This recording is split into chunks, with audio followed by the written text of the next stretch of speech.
अस्सलाम वालेकुम। मैं एक बेवा औरत हाँ। 3 मेरे बच्चे ने।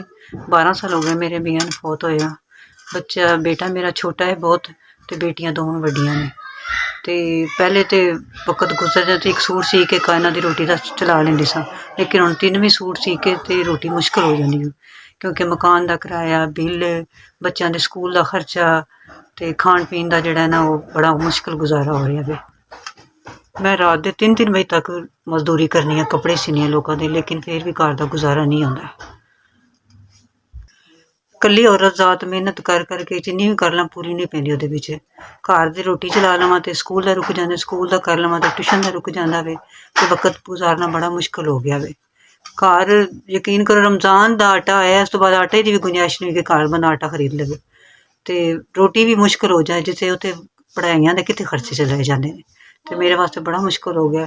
अज लोकां दे मर्द कमांदे ने ते गुजारा नहीं होंदा ते मैं इकल्ली औरत जात कमा के इन्ना कुछ किस तरह चला सकनी आं। ते मैं बड़ी परेशान हाँ, मजबूर हाँ। सिर्फ मेरे बच्चों दी पढ़ाई वास्ते कोई सबब कोई जरिया बन जावे ते मैं बहुत मजबूर ते परेशान हो के ते तुहाडे अग्गे गुजारिश कर रही आं कि मेहरबानी करके मेरी मदद कीती जावे। मेरे बच्चों दी पढ़ाई वास्ते कोई जरिया बनेआ जाए। मेरी मेहरबानी करके मेरी मदद कीती जावे। मैं बहुत दुआ गवांगी तुहाडे वास्ते, अल्लाह पाक तुहानूं इस चीज़ दा अजर देवे ते मैं हमेशा दुआ गो रहां।